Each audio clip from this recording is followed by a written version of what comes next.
So welcome to special debate నుంచి Chakri.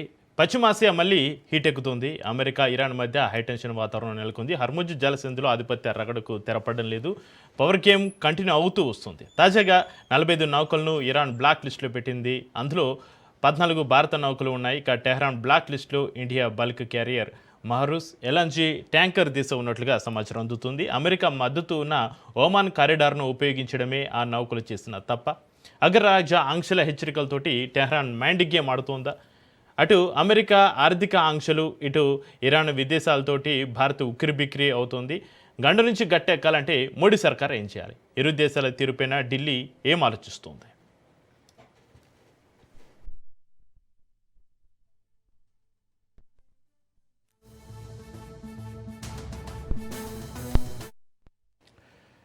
Hormuz జలసంధి గుండా వెళ్తున్న నౌకలపైన టెహరాన్ కొరడ జులిపించింది. 45 విదేశీ నౌకలను Persian Gulf Strait Authority black లిస్టులో పెట్టింది. ట్రాన్స్పోర్ట్ ప్రోటోకాల్స్ను పాటించకపోవడం, అమెరికా మద్దతు ఉన్న ఓమాన్ కారిడార్ను ఉపయోగించడం, అనేక నిబంధనలను ఉల్లంఘించడమే అందుకు ప్రధాన కారణం.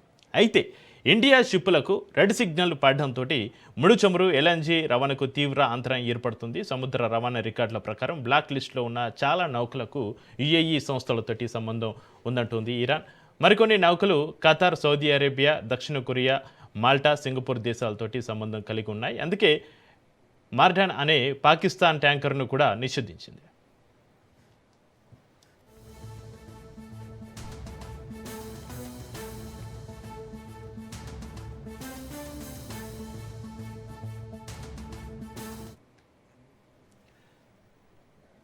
ఇరాన్ బ్లాక్ లిస్టులోని 45 నౌకల్లో దాదాపు 14 నౌకలు దెబ్బతిన్నాయి. ఇంటర్నేషనల్ మారిటైమ్ ఆర్గనైజేషన్ సైతం ధృవీకరించింది. ఈ ఘటనలన్నింటినీ కూడా దాడులుగానే United Kingdom Maritime Trade Operation వర్గీకరించింది. అయితే ఆ దాడులకు ఎవరు బాధ్యుల్లో యూకేఎంటీఓ చెప్పలేదు. అన్ని ఘటనలు ఓమాన్ తీరానికి సమీపంలో అమెరికాకు మద్దతు ఇస్తూ ఇరాన్ నిషేధించిన సముద్ర మార్గంలోనే చోటు చేసుకున్నాయి.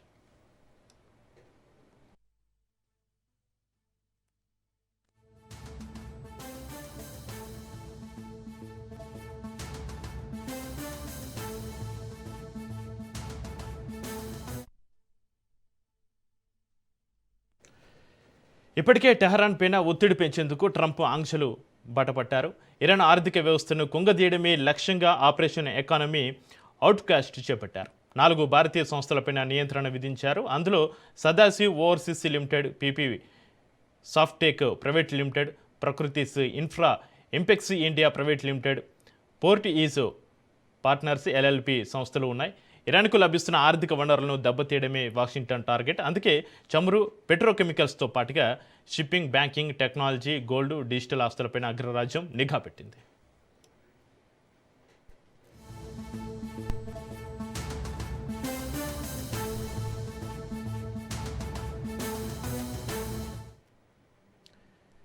మరోవైపు ఇండో ఇరాన్ మధ్య ఆర్థిక సంబంధాలు గతంతో పోలిస్తే తగ్గినప్పటికీ కొన్ని కీలక రంగాల్లో కొనసాగుతున్నాయి. చాబహార్ పోర్టు భారత్కు వ్యూహాత్మకంగా ఎంతో కీలకం. ఆ పోర్టు ద్వారా ఆఫ్ఘనిస్తాన్, మధ్య ఆసియా ప్రాంతాలతో వాణిజ్యాన్ని పెంచుకోవాలని మోడీ సర్కార్ భావిస్తుంది. తాజాగా టెహ్రాన్ వాణిజ్యానికి సహకరించే విదేశీ సంస్థలను కూడా అమెరికా టార్గెట్ చేస్తుంది. దీంతో ఇరాన్ తోటి వాణిజ్య సంబంధాలు కొనసాగిస్తున్న భారతీయ సంస్థలు జాగ్రత్తగా వ్యవహరించాల్సిన పరిస్థితి అయితే ఏర్పడింది. ఇక పశ్చిమాసియాలో నెలకొన్న ఉధృత పరిస్థితులు, అమెరికా ఆంక్షలు, ఇరాన్ బ్లాక్ లిస్ట్ నేపథ్యంలో అంతర్జాతీయ వ్యవహారాలు, భారతీయ భౌగోళిక రాజకీయ పరిస్థితులపైన మనం చర్చిద్దాం. మనకు అందుబాటులో ఉన్నారు ప్రముఖ రాజకీయ విశ్లేషకులు మన్యం కోటేశ్వరరావు గారు. మన్యం కోటేశ్వరరావు గారు, నమస్కారం అండి.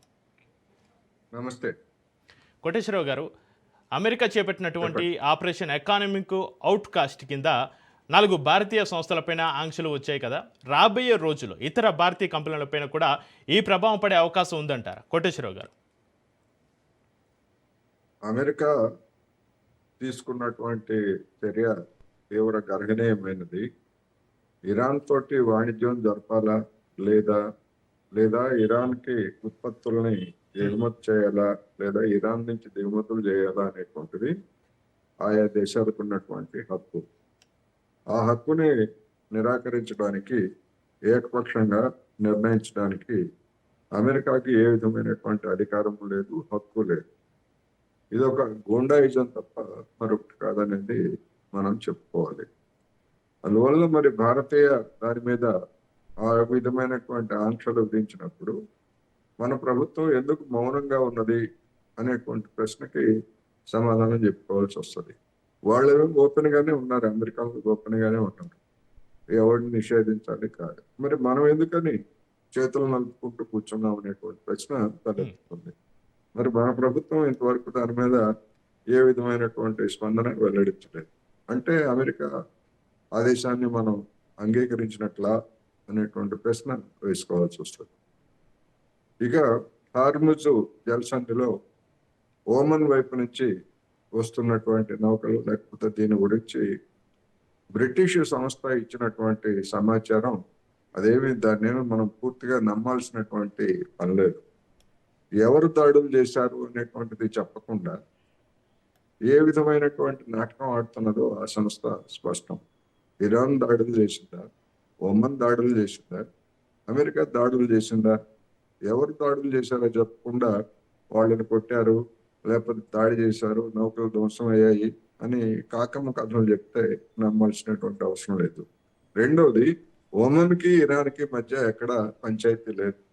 రెండు దేశాలు కలిసి హార్ముజ్ జలసంధిలో నౌకల రవాణాకు సంబంధించినటువంటి విధి విధానాలను రూపొందించడానికి ఒక అవగాహనకు కూడా వచ్చాయి. అయితే అది ఇంకా అంతిమంగా ఖరారు కాలేదు. ఒక దశలో ఇరాన్ తోటి ఒమన్ చేతులు కలుపుతున్నది అనేటువంటి ఆరోపణతోటి అవసరమైతే ఒమన్ మీద కూడా మేము దాడి చేస్తామని డొనాల్డ్ ట్రంప్ కొద్ది రోజుల క్రితం బెదిరించినటువంటి అంశాన్ని కూడా మనం మర్చిపోకూడదు. అందుకని రెండోది, తాజాగా వచ్చినటువంటి వార్తల ప్రకారం ఇరాన్ మన నౌకలు రెండింటిని హార్ముజ్ జలసంధి గుండా ప్రయాణించడానికి అనుమతించింది. అవి సురక్షితంగా ఆ ప్రాంతం నుంచి కదిలి వచ్చాయనేటువంటి వార్తలు కూడా వచ్చాయి. రెండోది, ఇరాన్ కి మనకి ఎక్కడ పంచాయతీ లేదు. నిజానికి అటువంటి పంచాయతీ గనక ఉండుంటే మన నౌకలు ఆ హార్ముజ్ జలసంధి నుంచి గతంలో కానీ లేకపోతే ఇప్పుడు కానీ ప్రయాణించేటువంటి అవకాశం ఉండేది కాదు. అందుకని కొన్ని ఇరాన్ విధించినటువంటి ఆంక్షలను ధిక్కరించినటువంటి నౌకలు అక్కడ ఉన్నటువంటి సమస్య ఏంటంటే అవి అమెరికాకు మద్దతుగా, అంటే అమెరికాకు అవసరమైనటువంటి మిలిటరీ ఎక్విప్మెంట్ ని లేకపోతే మిలిటరీ సరఫరాలను కూడా చేస్తున్నాయి అనేటువంటి అనుమానంతో ఇరాన్ అలాంటి నౌకలన్నింటినీ కూడా దిగ్బంధిస్తా ఉన్నది. అవసరమైతే దాడులు చేసింది, గతంలో కూడా దాడులు చేసింది. అందుకని అటువంటి పని భారతీయ నౌకలు కానీ లేకపోతే పాకిస్తాన్ నౌక కానీ చేయాల్సినటువంటి అవసరం లేదు. అందుకని ఇరాన్, మీరు మాకు మీ ప్రయాణ మార్గం చెప్పండి, మేము సురక్షితంగా మిమ్మల్ని దాటిస్తామని చెప్తే ఎందుకని మరి ఈ షిప్పింగ్ కంపెనీలు ఇరాన్కి ఆ విధమైనటువంటి సమాచారాన్ని ఇవ్వకుండా ఎందుకు డిఫై చేస్తున్నాయి? దీని వెనకాల ఉన్నటువంటి అంతరార్థం ఏమిటనేటువంటిది కూడా మనం ఆలోచించాలి. కోటేశ్వర గారు, హర్ముజ్ జలసంధిలో ఇరాన్ విధిస్తున్నటువంటి ఆంక్షలు, అదేవిధంగా బ్లాక్ లిస్టుల వల్ల భారత్కు జరిగే ముడి చమురు, ఎల్ఎన్జీ దిగుమతులు దీర్ఘకాలంలో ఏ విధంగా ప్రభావితం అవుతాయంటారు? ఇప్పటి వరకు ఫిబ్రవరి 28 నుంచి జరిగినటువంటి పరిణామాలను చూసుకున్నప్పుడు మన దేశమే చెప్పింది కదా, మనకు దిగుమతి చేసేటువంటి ముడి చమురు కానీ లేకపోతే గ్యాస్ కానీ లేదా ఇతరత్ర ఏ సరఫరాలు కూడా ఆగలేదు, సజావుగా అన్ని వచ్చాయని చెప్పింది కదా. ఇప్పుడు తాజాగా మనకి ఇరాన్ కి మధ్య చెడినటువంటి వ్యవహారం ఏమీ లేదు. మనం ఇరాన్ మీద జరిగినటువంటి దాడిని ఇప్పటికీ మనం ఖండించడానికి మన నోరు రాలేదు. అయినప్పటికీ ఇరాన్ వ్యూహాత్మకంగా మన దేశాన్ని తన దిగ్బంధన నుంచి లేదా తన ఆంక్షల నుంచి మినహాయించి మన నౌకల్ని సురక్షితంగా మన వైపు పంపింది. అందువల్ల మనకి ఇరాన్ కి ఎలాంటి పంచాయతీ లేదు. మీరు అన్నట్టు చాబహార్ రేవు గురించి ప్రస్తావించారు. చాబహార్ రేవుని డెవలప్ చేస్తామని చెప్పింది మనం, అక్కడికి వెళ్ళి పెట్టుబడులు పెట్టింది మనం. పెట్టుబడులు పెట్టే ఆకస్మికంగా అర్ధంతరంగా అక్కడి నుంచి బయటకు వచ్చింది కూడా మనమే. ఆ పెట్టుబడులన్నీ కూడా మనకు వృధా అయిపోయాయి. ఇప్పుడు దాన్ని ఇరాన్ వాళ్ళు ఏమీ అడ్డుకోలేదు. ఇరాన్ వాళ్ళు ఇప్పటికీ రమ్మంటున్నారు. ఎందుకంటే వాళ్ళు అంగీకరిస్తేనే కదా మనం వెళ్ళి అక్కడ పెట్టుబడులు పెట్టింది. ఎందుకని మనం అక్కడి నుంచి వచ్చామంటే అమెరికా వాడు బెదిరించాడు కనుక. అమెరికా ఒత్తిడి. ఇరాన్తో మీరు లావాదేవీలు పెట్టుకుంటే మీ మీద చర్య తీసుకుంటామని బెదిరించాడు కనుక మనం వచ్చాం. ఉమ్, అంతే తప్ప చాబహార్ రేవు మీద ఇరాన్ ఎలాంటి ఆంక్షలు విధించలేదు. ఇప్పటికీ దాని వైఖరి అదే విధంగా ఉంది. ఓకే. అయితే ఇటు అమెరికా ఒత్తిడి కావచ్చు, మీరు చెప్పిన విధంగా అటు సాంప్రదాయ మిత్ర దేశమైన ఇరాన్ తోటి సంబంధాలు, ఈ రెండింటి మధ్య భారత్ తన వ్యూహాత్మక స్వయం ప్రతిపత్తిని ఎలా కాపాడుకోగలదంటారు? అది భారత ప్రధానమంత్రి నాయకత్వంలో ఉన్నటువంటి కేంద్ర ప్రభుత్వం నిర్ణయించుకోవాల్సినటువంటి అవసరం ఉంది. ఉమ్, మరి ఆ విధమైనటువంటి మన యొక్క ప్రయోజనాలు ముఖ్యం అనుకున్నప్పుడు గతంలో మన దేశం ఏం చెప్పింది? వివిధ ఆంక్షలు విధించినప్పుడు రష్యా నుంచి చమురు కొనుగోలు చేయకూడదు అని చెప్పినప్పుడు మనం ధిక్కరించాం. అమెరికాని మీరెవరు చెప్పడానికి, మేము ఎక్కడి నుంచి అవసరమైతే మేము అక్కడి నుంచి తెచ్చుకుంటామని చెప్పేసి మన ప్రభుత్వము రష్యా నుంచి కొనుగోలు చేసింది. కానీ ఇదే ప్రభుత్వం తర్వాత మళ్ళా ఈ ఏడాది జనవరిలో అమెరికా ఆంక్షలు విధించగానే రష్యా నుంచి చమురు కొనుగోలు తగ్గించేసింది. ఉమ్, తగ్గించిన తర్వాత మళ్ళా ఫిబ్రవరి 28న ఇరాన్ మీద దాడులు ప్రారంభమైన తర్వాత మనకి సరఫరాలకి ఆటంకం కలగటంతో మన ప్రభుత్వం మళ్ళా రష్యా నుంచి దిగుమతులు చేసుకుంటా ఉంది. అందుకని మన వైఖరిలోనే ఒక స్థిరత్వం లేకుండా ఎప్పుడు అమెరికా బెదిరిస్తే అప్పుడు తగ్గడం, తర్వాత మళ్ళీ అవసరమైనప్పుడు మనం తెచ్చుకోవడం, ఇటువంటి పనులన్నీ కూడా మనం చేస్తున్నాం. అందుకని మనం ఒక స్థిరమైనటువంటి విదేశాంగ విధానం, అది మన ప్రయోజనాలకు ఉండే విధంగా విదేశాంగ విధానం ఉండాలి. రేపు వచ్చే నెల సెప్టెంబర్లో బ్రిక్స్ సమావేశం జరగబోతోంది మన దేశంలో. ఇప్పుడు మనం బ్రిక్స్ అధ్యక్ష స్థానంలో ఉన్నాం. బ్రిక్స్ అధ్యక్ష స్థానంలో ఉండి ఇరాన్ మీద జరిగినటువంటి దాడిని మన దేశం ఖండించలేదు. మరి రేపు షీ జింపింగ్ ఇట్లాంటి వాళ్ళందరూ కూడా బ్రిక్స్ సమావేశాలకి వస్తారంటున్నారు. బ్రిక్స్ ప్లస్ అంటే బ్రిక్స్ లో చేరేటువంటి ఇతర దేశాల వాళ్ళ ప్రతినిధులు కూడా వస్తారు. అందుకని మన దేశానికి అమెరికా తోటి సంబంధాలు, లేకపోతే బ్రిక్స్ దేశాలతో సంబంధాలు, ఇతరత్ర పేద దేశాలతో ఉండేటువంటి సంబంధాల గురించి మనకు ఒక అగ్ని పరీక్ష మన దేశంలో జరిగేటువంటి బ్రిక్స్ సమావేశాల సందర్భంగా ఎదురుకానుంది. దానిలో మనం అధ్యక్ష స్థానంలో ఉండి ఏ విధంగా ఆ సమావేశాలని నెరవేరుస్తాము ఏమిటనేటువంటి ప్రశ్న కూడా తలెత్తుంది. అందుకని ఇప్పటి వరకు హార్ముజ్ జలసంధి లేదా పశ్చిమాసియాలో జరిగినటువంటి పరిణామాలను చూస్తే వ్యూహాత్మకంగా తాను చేసినటువంటి తప్పిదం ఏమిటో అమెరికాకు తెలిసి వచ్చింది. అందుకనే ఇప్పుడు ఏం చెప్తున్నారు వాళ్ళు, మేము మళ్ళా దాడులు చేసేటువంటి అవకాశం లేదు అని చెప్పేసి ఒక 2 గంటల క్రితం వరకు వచ్చినటువంటి న్యూస్ మనం చూస్తున్నాం. అంటే అమెరికా మొత్తం కూడా చేతులు ఎత్తేసి తన పరువును కాపాడుకునేందుకు చూస్తున్నప్పుడు మనం పాకులాడాల్సినటువంటి అవసరం ఏమిటనేటువంటిది ఇక్కడ ప్రశ్న. ఇది కోటేశ్వరరావు గారు, చాబహార్ పోర్టు భవిష్యత్తు అసలు ఏంటి? అమెరికా ఇరాన్ ఉధృత పరిస్థితుల నేపథ్యంలో భారత్కు వ్యూహాత్మకంగా అదేవిధంగా కీలకమైన చాబహార్ పోర్టు ప్రాజెక్టు భవిష్యత్తు, దానిపైన అమెరికా నుంచి మినహాయింపులు లభించే అవకాశాలు ఏమైనా ఉన్నాయంటారా? అసలు అమెరికా వాడు ఎవడు మనకి మినహాయింపులు పెట్టడానికి లేదా తీసేయడానికి, ఒత్తిడి తీసుకురావడానికి? అమెరికా ఒక కోటేశ్వరరావు గారు వాయిస్ మీట్లో పడిందండి.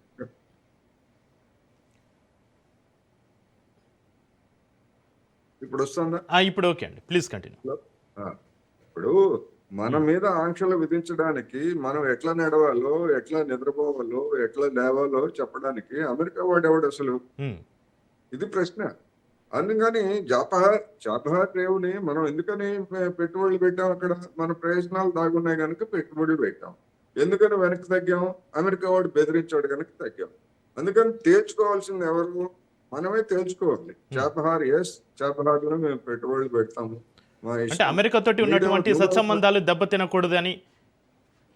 సత్సంబంధాలు ఏంటి? సత్సంబంధాలు మన ప్రయోజనాలను పణంగా పెట్టి అమెరికాతో సత్సంబంధాలు ఏంటి? ఇప్పుడు చాబహార్ రేవులో పెట్టుబడులు పెట్టింది మన దేశం కదా.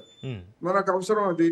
మనకు అవసరమైనప్పుడు మరి వాడేవాడు చెప్పడానికి సత్సంబంధాలు అనుకునేట్లయితే మరి అనేక విషయాల్లో మన మీద అమెరికా వాణిజ్య ఒప్పందాన్ని మన మీద రుద్దటానికి ప్రయత్నిస్తూ ఉంది. మరి ఆ వాణిజ్య ఒప్పందాన్ని రుద్దటానికి ప్రయత్నిస్తున్నప్పుడు దాని మీద సంతకాలు చేయలేదు కదా మన దేశం. ఎందుకని చేయలేదు అంటే మన ప్రయోజనాలకు విరుద్ధం గనక, మన రైతాంగ ప్రయోజనాలకు విరుద్ధం గనక, మన పౌల్ట్రీ పరిశ్రమను దెబ్బతీస్తాయి గనక, మన డైరీ పరిశ్రమను దెబ్బతీస్తుంది కనుక ఆ ఒప్పందంలోని అంశాలు మనం సంతకాలు చేయడానికి వెనకడుతున్నాం. నిజానికి అమెరికాతో వాణిజ్య ఒప్పందం అనేటువంటిది ఇప్పటికిప్పుడు నరేంద్ర మోడీ గారు అధికారానికి వచ్చిన తర్వాత వచ్చింది కాదు. ఇది వాజ్పేయి గారి హయాంలోనే అమెరికా వాడు మన మీద ఒత్తిడి చేయటం ప్రారంభించాడు. మేము చెప్పిన షరతుల మేరకు ఒప్పందాన్ని ఆమోదించండి అని. వాజ్పేయి గారు చేయలేదు, తర్వాత మన్మోహన్ సింగ్ గారు చేయలేదు, నరేంద్ర మోడీ గారు కూడా 10 సంవత్సరాల పాటు దాన్ని అవాయిడ్ చేశాడు. అమెరికా ఒప్పందం గురించి ఈ 2 సంవత్సరాల నుంచే కదా చర్చలు జరుగుతూ ఉంది. మన పీయూష్ గోయల్ గాని వీళ్ళందరూ. అయినా కానీ ఇప్పుడు మనం మళ్ళా సంతకాలు చేయడానికి మనం వెనక ముందు ఆడుతున్నాం. ఎందుకు ఆడుతున్నాం అంటే వేరే కారణాలు ఏమీ లేవు. ఏకపక్షంగా అమెరికా వాడి వస్తువులేమో మనం ఫ్రీగా దిగుమతి చేసుకోవాలట, మన వస్తువుల మీదేమో వాడు పన్ను విధిస్తాయట. దీనికి అంగీకరించారు మన వాళ్ళు. అంగీకరించిన తర్వాత ఇప్పుడు పునరాలోచనలో పడ్డారు. మనకు నష్టమా లాభమా, మన ప్రయోజనాలకు నష్టమా లాభం అనేటువంటిది చూసుకున్న తర్వాత రైతాంగం మరొక వైపు మీరు కనుక ఒప్పందం చేసుకున్నట్లయితే మేము మళ్ళా ఢిల్లీ తరహా ఉద్యమాన్ని దేశవ్యాప్తంగా చేస్తామని చెప్పేసి రైతు సంఘాలు ఇప్పటికే హెచ్చరించాయి. ఇప్పుడు దల్లేవాల్ నాయకత్వంలో Samyukta Kisan Morcha non political organisation గా ఉన్నటువంటి వాళ్ళు కొంతమంది ప్రతినిధులు బయలుదేరి వచ్చారు ఢిల్లీ శివార్లకి. ఢిల్లీ శివార్లకు వస్తే వాళ్ళని రానివ్వకుండా అడ్డుకున్నారు. అందుకని అటువంటి పరిస్థితుల్లోనే అమెరికా తోటి ఒప్పందాన్ని సంతకాలు చేయలేదు. మరి మన ప్రయోజనాలు అనేటువంటివి మనం కాపాడుకోవాలి. ఎవరో కాపాడుతారు, మనకు ఎవరో ఏదో ఎత్తి పెడతారు అని అనుకుంటే పొరపాటు. సరే, ఓమన్ కారిడార్ వివాదం చూసినట్లయితే అమెరికా మద్దతు ఉన్నటువంటి ఓమన్ కారిడార్ను ఉపయోగించడానికి ఇరాన్ తప్పుపట్టడానికి అసలు భౌగోళిక రాజకీయ కారణాలు ఏమిటి కోటేశ్వరరావు గారు? భౌగోళికంగా ఇరాన్, ఒమన్ రెండు కూడా ఆ కారిడార్ మీద పట్టు కలిగి ఉన్నాయి. ఆ రెండు దేశాలు అంగీకరించకుండా ఆ జలసంధిలోకి నౌకలు వెళ్ళటానికి కానీ రావడానికి కానీ అవకాశం లేదు. అందుకని ఆ రెండు దేశాలు కలిసి కూడా ఆ నౌకల రవాణాకి సంబంధించి మనం ఎట్లాగైతే రోడ్డు మీద టోల్ ట్యాక్స్ చెల్లించి వెహికల్స్ లో ప్రయాణిస్తున్నాము, ఆ జలసంధిలో కూడా సీ ట్యాక్స్ సముద్ర పన్ను విధించి ఆ వచ్చేటువంటి దాని నుంచి ఇరాన్ మీద దాడి చేసినటువంటి అమెరికా దాడి చేసినటువంటి దానికి జరిగినటువంటి నష్టాలను పూడ్చుకోవడానికి, అదేవిధంగా నౌక రవాణాతో తలెత్తేటువంటి పర్యావరణ సమస్యలని పరిష్కరించడానికి ఆ నిధిని మేము వినియోగించుకుంటాము. రెండు ఒమన్, ఇరాన్ రెండు కలిసి ఆ నిర్వహణని చేపట్టాలి అనేటువంటిది ఇరాన్ చేసినటువంటి ప్రతిపాదన. దానికి ఒమన్ కూడా సూత్రప్రాయంగా అంగీకరించింది. అయితే ఒమన్ మీద అమెరికా ఒత్తిడి చేస్తా ఉంది. మీరు ఇరాన్ తోటి అలాంటి ఒప్పందం చేసుకోవద్దు, చేసుకుంటే మీ సంగతి చూస్తామని చెప్పేసి ఒమన్ ని బెదిరిస్తా ఉంది. ఒమన్ బలహీనమైనటువంటి దేశం కనుక అమెరికా ఒత్తిడికి లొంగి ఇంకా ఇరాన్ తోటి ఒకవైపు మీతో ఒప్పందం చేసుకుంటామని చెబుతుంది, రెండో వైపు ఇంకా ఆలస్యం చేస్తా ఉంది. అందుకని అనివార్యంగా రాబోయేటువంటి రోజుల్లో ఇరాన్ ఒకటే స్పష్టంగా చెప్పింది, అమెరికా కుట్రలు మానుకొని మా మీద చేసేటువంటి ఆంక్షలు కానీ లేకపోతే ఇతరత్ర వాటిని కానీ వదులుకునేంత వరకు, విడిచిపెట్టేంత వరకు మేము హార్ముజ్ జలసంధిని మేము దిగ్బంధిస్తూనే ఉంటాము అనేటువంటిది నిన్న కూడా తాజాగా చెప్పింది. ఇప్పుడు డొనాల్డ్ ట్రంప్ ఏం చెప్తున్నాడు, లేదు హార్ముజ్ జలసంధిలో నాటినటువంటి నీళ్లలో నాటినటువంటి మైన్స్ అన్నిటిని కూడా తొలగించేశారు, అంతా ఫ్రీగా ఉంది అని చెప్పేసి ట్రంప్ చెప్తున్నాడు. ట్రంప్ చెప్పేదానికి ఇవాళ అదే మాట చెప్తారు, రేపు ఇంకొక మాట చెప్తాడు. అందుకని ఇరాన్ ఆ విషయంలో మాత్రం స్పష్టంగా ఉంది, మీరు ఇక్కడి నుంచి ఖాళీ చేయాలి. అసలు మీ ఊరు కాదు, మీ దేశం కాదు, మీ ఖండము కాదు, మీరు ఎందుకు ఇక్కడ తిష్ట వేస్తున్నారు, ఎవరి కోసం, ఎవరి మీద దాడి చేయడానికి తిష్ట వేస్తున్నారు అనేటువంటిది అమెరికా ప్రశ్నిస్తాను. ఇరాన్ మాత్రం క్లియర్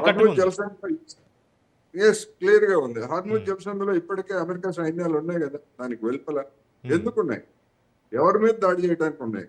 ఒకవైపున ఉన్నటువంటి గల్ఫ్ దేశాలేమో దానికి మిత్ర దేశాలు, ఉన్నది ఇరానే కదా, ఇరాన్ మీద దాడి చేయడానికి మీరు అక్కడ ఉండి శాంతి వచనాలు చెప్తే మేము ఎందుకు అంగీకరించాలి. అందుకని మేము చేసేది చేస్తాము, మేము దిగ్బంధనం కొనసాగిస్తాము, మీరు ఇక్కడి నుంచి వెళ్ళిపోయేంత వరకు అని స్పష్టంగా చెప్పింది. ఇది ఇప్పుడున్నటువంటి తాజా పరిస్థితి. రైట్. ఇక మారిటైమ్ సెక్యూరిటీ వివాదం ఒకసారి చూద్దామండి. ఓమన్ తీరానికి సమీపంలో ఉన్నటువంటి భారతీయ నౌకలు లక్ష్యంగా మారుతున్న ఘటనలను, దాడులను అంతర్జాతీయ సముద్ర చట్టాల ప్రకారం భారత్ ఎలా ఎదుర్కోవాలంటారు ఇప్పుడున్న ప్రస్తుత పరిస్థితులలో? మన నౌకల మీద పలానా వారు దాడి చేశారని మన దేశం ఇంతవరకు ఏమన్నా ప్రకటించిందా? మన దేశం వైపు నుంచి అలాంటి ప్రకటన వచ్చిందా? మన నౌకల మీద హ్మ్. అసలు దాడి జరిగినట్టే చెప్పలేదు ఇంతవరకు. హ్మ్. దాడి జరిగినట్టే మన దేశం చెప్పలేదు. హ్మ్. ఎవరు దాడి చేశారు ఏమిటి అనేటువంటి తర్వాత సంగతి. అసలు దాడి జరిగినట్టు కూడా ఇంతవరకు మనం చెప్పలేదు కదా. హ్మ్. మరి అందుకనే బ్రిటిష్ సంస్థ చెప్పినటువంటి దాన్ని పట్టుకొని మనం ఆ ప్రాతిపదికన చర్చ చేస్తే ఉపయోగం ఉంది. ఒకవేళ నిజంగా దాడి జరుగుంటే బాధిత దేశం మన దేశం. మన దేశం ఏమీ చెప్పలేదు. తాజా వార్తల ప్రకారం మన నౌకలు 2 నౌకల్ని హార్ముజ్ జలసంధి నుంచి విడుదల చేశారని చెప్పేసి వార్తలు వస్తున్నాయి. అందుకని అంతర్జాతీయంగా బ్రిటిష్ వాళ్ళు లేదా అమెరికా ఏజెన్సీస్ ఇచ్చేటువంటి కథనాలు కానీ లేదా వాళ్ళు చేసేటువంటి ప్రకటనలు కానీ వాటిని బట్టి మన దేశం వైఖరి ఏమి నిర్ణయించుకుంటుంది? ఇంతవరకు మన దేశం చెప్పలేదు మన నౌకల మీద పలానా వాళ్ళు దాడి చేశారు అనేటువంటి అంశాన్ని. మనం చెప్పనప్పుడు మనం ఏ ప్రాతిపదికన చర్చిస్తాము అనేటువంటిది కూడా సమస్య. ఇది ఇప్పుడున్న పరిస్థితుల్లో ప్రత్యామ్నాయ ఇంధన మార్గాలను కూడా మనం చూసుకోవాల్సిన పరిస్థితి అయితే ఉన్నాయి. అయితే మిడిల్ ఈస్ట్లో అనిశ్చితి కొనసాగుతున్నందున భారత్ తన ముడి చమురును అవసరాల కోసం రష్యా, లాటిన్ అమెరికా దేశాలపైన మరింత ఆధారపడడం ఎంతవరకు సాధ్యమవుతుందంటారు? అసాధ్యం ఏమీ కాదు. ఎందుకు అంటే ఒకవేళ హార్ముజ్ జలసంధిని మూసివేసిన, అదేవిధంగా ఎర్ర సముద్రాన్ని అరేబియా సముద్రాన్ని కలిపేటువంటి ఏడెన్ గల్ఫ్, బాబ్ అల్ మండాబ్ జలసంధిని ఒకవేళ మూసివేసినా కానీ హ్మ్. మనం ఆఫ్రికా గుడ్ హోప్ ఆగ్రహం మీదుగా మనం మన నౌకల్ని ప్రయాణించవచ్చు. ఓకే. అయితే దానికి అయ్యేటటువంటి ఖర్చు పెరుగుతుంది, దూరము పెరుగుతుంది, రోజులు పెరుగుతాయి, వ్యయం పెరుగుతుంది. అందుకని అదేమి పెద్ద అసాధ్యమైనటువంటిది ఏమీ కాదు. ఇప్పుడు గతంలో ఇవేమి ఇప్పుడు సూయజ్ కెనాల్ లేనప్పుడు లేకపోతే మనకి వచ్చేటువంటి నౌకలు ఎక్కడి నుంచి వచ్చాయి? ఆఫ్రికా గుడ్ హోప్ ఆగ్రహం నుంచి తిరిగి వచ్చాయి కదా. ఆ గుడ్ హోప్ ఆగ్రహం నుంచి తిరిగి రాకుండా ఉండటం కోసమే సూయజ్ కెనాల్ తవ్వారు. మధ్యధరా సముద్రం నుంచి అరేబియా సముద్రాన్ని కలిపారు. అందుకని అసలు మొత్తం అంతా మూసుకుపోలేదు. మొత్తం అన్ని రవాణా మార్గాలు ఉన్నాయి. కాకపోతే ఏంటంటే ఖర్చు ఎక్కువ. ఆ ఖర్చు ఎక్కువ దానికి మరి మన దేశం అవసరమైతే ఇంధనం అవసరం కనుక ఇంధనం కోసం వెనిజులా నుంచి తెచ్చుకుంటారు అనేటువంటి వార్తలు వచ్చాయి ఇవాళ. వెనిజులా నుంచి మనం కొనుగోలు చేయడానికి చూస్తున్నాము. అది మంచిదే, తప్పేముంది. ఇప్పుడు మనం డబ్బులు ఇచ్చి కొనుగోలు చేసేటప్పుడు ఇరాన్ నుంచా లేకపోతే ఇరాక్ నుంచా సౌదీ అరేబియా నుంచా ఎక్కడి నుంచి ఆ దేశాల నుంచి వచ్చేటువంటి అవకాశం లేనప్పుడు ఇరాన్ నుంచి మనం కొనుగోలు ఆపేసాం అమెరికా వాడు బెదిరిస్తే. అందుకని ప్రత్యామ్నాయంగా మనం ఎక్కడైనా కొనుక్కోవచ్చు.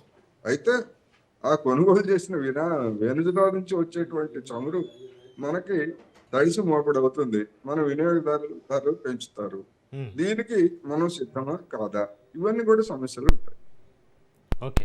అయితే ట్రంప్ ప్రభుత్వ కఠిన విధానాలకు ప్రతీకగా ఇరాన్ ఇలా వాణిజ్య నౌకలు బ్లాక్ లిస్టులో చేయడం ద్వారా వాషింగ్టన్ పైన ఒత్తిడి తేవాలని చూస్తుందా, లేక ఇది కేవలం ఒక రవాణా నిబంధనల ఉల్లంఘన మాత్రమేనా? ఏ విధంగా చూడాలంటారు కోటేశ్వర గారు? ఇప్పుడు గడిచినటువంటి 4 దశాబ్దాలుగా అంటే 1979 నుంచి ఇరాన్ మీద అమెరికా ఆంక్షలు విధించింది. మరి క్యూబా తర్వాత అంత దీర్ఘకాలికంగా ఆంక్షల్ని ఫేస్ చేస్తున్నది ఇరాన్. మరి ఆ ఇరాన్ మీద ఆంక్షలను విధించినప్పుడు ఒక ప్రజాస్వామిక దేశంగా లేకపోతే మేము అంతర్జాతీయ న్యాయ సూత్రాలకు కట్టుబడి ఉంటామని చెప్తున్నటువంటి మనము మరి ఆ ఆంక్షలను మనం ఎందుకు ఖండించలేకపోతున్నాము? అందుకని ఇరాన్ ఒక బాధిత దేశం. బాధిత దేశంగా అది ప్రతిఘటించడానికి కానీ అవసరమైతే ఎదురుదాడులు చేయడానికి కానీ లేదా తనకున్నటువంటి అవకాశాలను వినియోగించుకొని అమెరికాని ఒత్తిడి చేసి టేబుల్ దగ్గరికి అంటే చర్చలకు రప్పించడానికి కానీ ఇరాన్కి అన్ని రకాల హక్కులు ఉన్నాయి. ఆ హక్కుల్ని అవకాశాలని ఇప్పుడు ఇరాన్ వినియోగించుకుంటా ఉంది. ఇన్నిసార్లు దాడి చేసినా ఇంత దిగ్బంధనం చేసినా కానీ అది తట్టుకొని నిలబడగలిగింది. గల్ఫ్ దేశాల్లో ఉన్నటువంటి అమెరికా స్థావరాలని గురి చూసి కొట్టగలుగుతా ఉంది. సముద్రంలో ఉన్నటువంటి దాని నౌకల మీద దాడులు చేయగలుగుతా ఉంది. అందుకనే రేపు నవంబర్ 3వ తారీఖున జరిగేటువంటి పార్లమెంటు మధ్యంతర ఎన్నికల్లో రిపబ్లికన్ పార్టీకి ఓటమి తప్పదు. డొనాల్డ్ ట్రంప్ పలుకుబడి అత్యంత దిగువ స్థాయికి చేరింది. అమెరికా ఇరాన్ మీద చేస్తున్నటువంటి దాడులను సమర్థించేటువంటి వాళ్ళు మొత్తం ప్రజానీకంలో 33% మాత్రమే ఉన్నారు అని ఒకటైతే, చివరికి రిపబ్లికన్ పార్టీలో కూడా గతంలో అంటే రిపబ్లికన్ పార్టీ మద్దతుదారులు గతంలో 77% మంది మద్దతు ఇస్తే ఇప్పుడు 69% పడిపోయింది అనేటువంటి తాజా వార్తలు.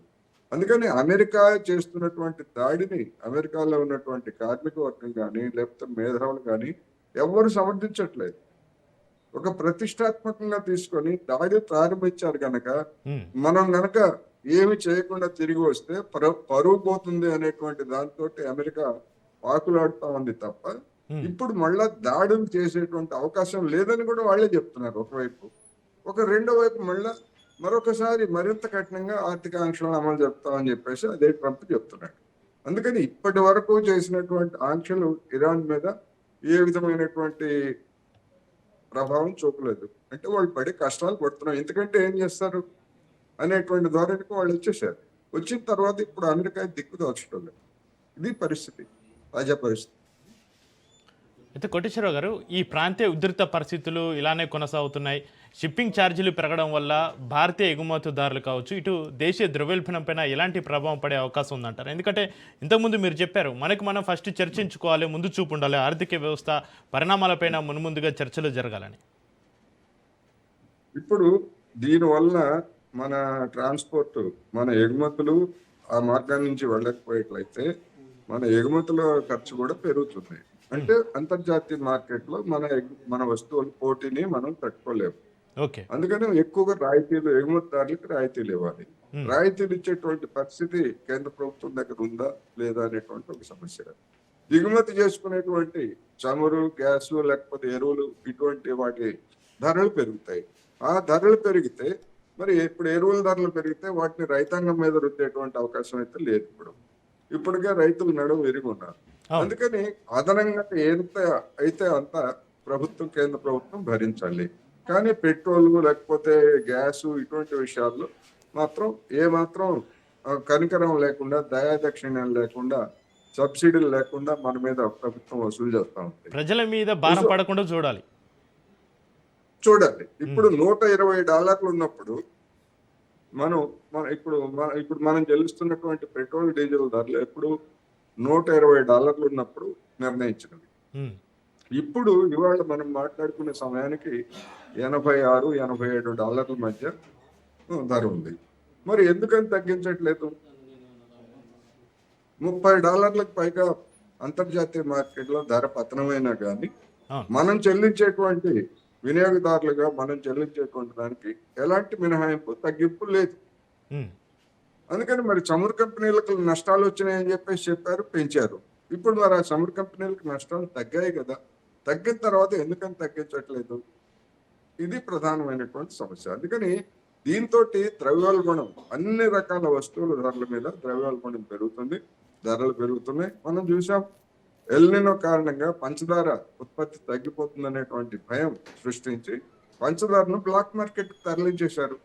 ఇప్పుడు చక్కెర ధర పెరిగిపోయింది కోటేశ్వరరావు గారు. పెరిగిపోయింది. బియ్యం ధరలు పెరిగిపోయినాయి, చక్కెర ధరలు పెరిగినాయి, బియ్యం ధరలు పెరిగినాయి. రేపు పప్పుల ధరలు కూడా పెరుగుతాయి. ఎల్నినో ఎఫెక్ట్ వ్యవసాయం మీద పడేటువంటి దాంతో అవన్నీ బ్లాక్ మార్కెట్ కి వెళ్ళిపోతా ఉంటే మరి కేంద్ర రాష్ట్ర ప్రభుత్వాలు ఏం చేస్తున్నాయంటే ఏమి చేయట్లేదు.